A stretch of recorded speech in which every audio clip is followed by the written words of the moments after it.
Hello అండి, నమస్తే. Welcome back to Varshitha's kitchen. నేను మీ శైలజ. మనం ఈ వేసవి కాలంలో రెగ్యులర్గా చేసుకునే దోశలు, వడలు అలాంటి బ్రేక్ఫాస్ట్ కాకుండా ఇలా ఈ వీడియోలో చేసిన విధంగా నేను రాగి పిండితోటి ఒక మంచి హెల్దీ బ్రేక్ఫాస్ట్ని ప్రిపేర్ చేసి చూపిస్తానండి. రాగి జావా అవి ఎలాగూ చేసుకుంటూనే ఉంటాం కదా, రాగి సంకటి కూడా చేస్తూనే ఉంటాం కదా, అలాగే రాగి పిండితోటి ఇంకా పెసరపప్పు, సగ్గుబియ్యం వేసేసుకొని మనం కిచిడీని ఎలా ప్రిపేర్ చేసుకోవాలో చూద్దామండి. ఇది ఈ వేసవి కాలంలో పిల్లలకు కానీ పెద్దవాళ్ళకి కానీ ఎంతో హెల్తీ అండి. ఇది మనం బ్రేక్ఫాస్ట్లో తీసుకున్నామంటే రోజంతా కూడా చాలా యాక్టివ్గా ఉంటామండి. వేసవి కాలంలో ఎప్పుడైనా మనం బయటకు వెళ్ళాలంటే ఇది వేరే బ్రేక్ఫాస్ట్ల బదులుగా ఇది తినేసి వెళ్ళామంటే ఒంటికి కూడా చాలా శక్తిని ఇస్తుందండి. అది ఎలా ప్రిపేర్ చేసుకోవాలో చూద్దాం. ఒక కప్పు నేను రాగి పిండిని తీసుకున్నాను, హాఫ్ కప్పు పెసరపప్పు, ఒక పావు కప్పు సగ్గుబియ్యాన్ని తీసుకోవాలి. నేను ఒక హాఫ్ అన్ అవర్ ముందు సగ్గుబియ్యం ఇంకా ఈ పెసరపప్పుని నానబెట్టుకున్నాను. చూసారు కదా, ఈ విధంగా నానబెట్టుకోవాలి. పెసరపప్పు ఒకసారి బాగా కడిగేసుకొని నానబెట్టుకోవాలి. సగ్గుబియ్యం మాత్రం పావు కప్పేనండి, కానీ నానేటప్పటికి ఇవి ఈ బౌల్ నిండా అవుతాయి కదా. నేను క్లియర్గా చెప్తున్నాను, వినండి. నేను చూపించిన విధంగా చేసుకోండి. ఇదిగోండి, కుక్కర్లోకి ముందుగా మనం నానబెట్టుకున్న పెసరపప్పు ఒక హాఫ్ కప్పు, పావు కప్పు సగ్గుబియ్యాన్ని కుక్కర్లో వేసేసుకోవాలి. అదేవిధంగా ఇంట్లో అందుబాటులో ఉన్న వెజిటేబుల్స్ ఏమైనా వేసుకోవచ్చండి. బీన్స్ వేస్తున్నాను నేను ఒక 10 వరకు.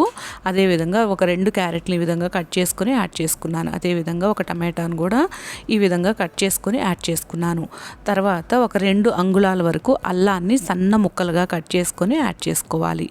పసుపు కూడా వేసుకోవాలి, ఒక పావు టీ స్పూన్ వరకు.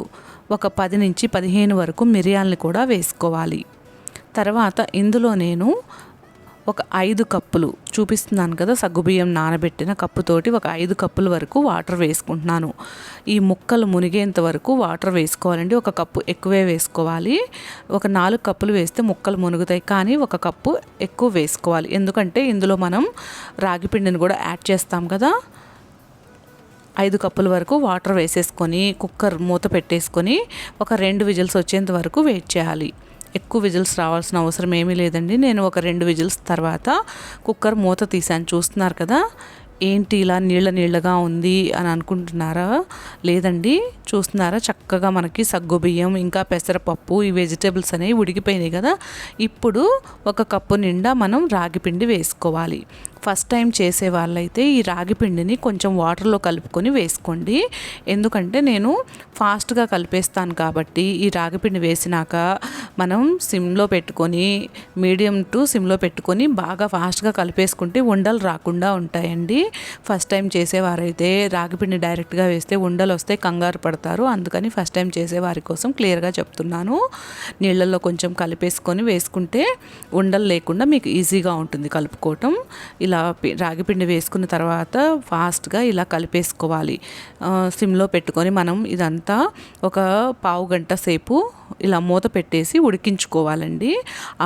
మనము రాగి పిండి ఉడకలేదనుకోండి, పచ్చి వాసన వస్తుందన్నమాట. అందుకని సిమ్లో పెట్టుకొని ఉడికించుకోవాలి.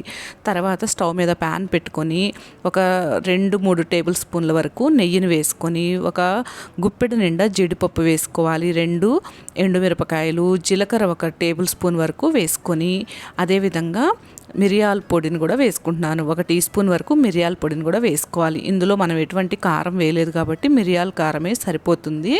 ఎండుమిరపకాయ పోపులో వేసాం కదా, అది సరిపోతుంది అన్నమాట.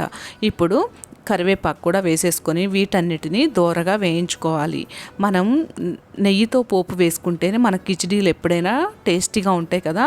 అది రైస్తో చేసుకున్నా, రాగిపిండితో చేసుకున్నా, లేకుంటే బొంబాయి రవ్వతో చేసుకున్నా కూడా మనము నెయ్యితోనే పోపు వేసుకుంటే చాలా టేస్టీగా ఉంటాయండి. హైలో పెట్టి మాత్రం అస్సలు వేయించొద్దు. చక్కగా దూరగా వేయించేసేసుకొని పక్కన పెట్టుకొని మనం మూత పెట్టాం కదా, మూతని పెట్టిన ఈ కుక్కర్ మూత తీసేసి ఈ రాగి పిండి కిచిడి, మనకి సగ్గుబియ్యం ఇంకా పెసరపప్పు వేసి రాగి పిండి కిచిడి ఉడికిందో లేదో చూసుకుందామండి. మనం ఇందులో ఉప్పు ఏమీ యాడ్ చేయలేదు కాబట్టి ఈ టైంలో మనం ఉప్పుని వేసేసుకొని కలిపేసుకోవాలి. చక్కగా రాగి పిండి ఉడికితే అండి నోట్లో పెట్టుకుంటే వెన్నలా కరిగిపోతుంది. పచ్చి వాసన వచ్చింది అనుకోండి, తిన్నా కూడా డైజెషన్ కాదండి. అందుకని బాగా రాగి పిండి వేసిన తర్వాత మనం సిమ్లో పెట్టుకొని ఈ విధంగా ఉడికించుకొని ఒక 2 గుప్పిళ్ళ వరకు నేను కొత్తిమీరను వేసేసుకొని మనం ముందుగా వేసుకున్న ఈ పోపును కూడా వేసుకోవాలి. ఈ పోపులో కంపల్సరీగా ఇంగువని యాడ్ చేసుకుంటే మన కిచిడి అనేది గుమగుమలాడిపోతూ ఉంటుందండి. చాలా టేస్టీగా ఉంటుంది. చూస్తున్నారు కదా, చూస్తుంటేనే ఎంత టెంప్టింగ్గా ఉందో. ఈ వేసవి కాలంలో చిన్నపిల్లలు సరిగా అన్నం తినడానికి ఇష్టపడరు కదండి. పెద్దవాళ్ళు కూడా అన్నం తినాలంటే ఇబ్బంది పడుతూ ఉంటారు. అలాంటి వాళ్ళకి ఇలా మనం చేసి పెట్టామనుకోండి, వద్దు అనకుండా కంపల్సరీగా ఎంతో ఇష్టంగా తింటారండి. ఒంటికి ఈ సగ్గుబియ్యం వలన, ఈ రాగిపిండి వలన, ఈ పెసరపప్పు వలన ఎంతో చలవ చేస్తుందండి. చాలా హెల్తీ బ్రేక్ఫాస్ట్ ఇది. బ్రేక్ఫాస్ట్లోనే కాదండి, మధ్యాహ్నం మనం లంచ్ టైంలో కూడా తినొచ్చు, లేదా ఈవినింగ్ 4 o'clock అప్పుడు పిల్లలకి ఇచ్చినా కానీ ఎంతో ఇష్టంగా తింటారండి. చూస్తున్నారు కదా ఎంత టెంప్టింగ్గా ఉందో. నేను ఈ వీడియోలో చూపించిన విధంగా తప్పకుండా ఒకసారి ట్రై చేసి టేస్ట్ చేసి మీకు ఎలా వచ్చిందో కామెంట్ సెక్షన్లో తెలియజేయటం మర్చిపోవద్దు ఫ్రెండ్స్. పైనుంచి మరొక స్పూన్ నెయ్యి వేసేసుకొని ఇస్తే ఒక్క స్పూన్ కూడా వదిలిపెట్టకుండా ఎంతో ఇష్టంగా తింటారండి.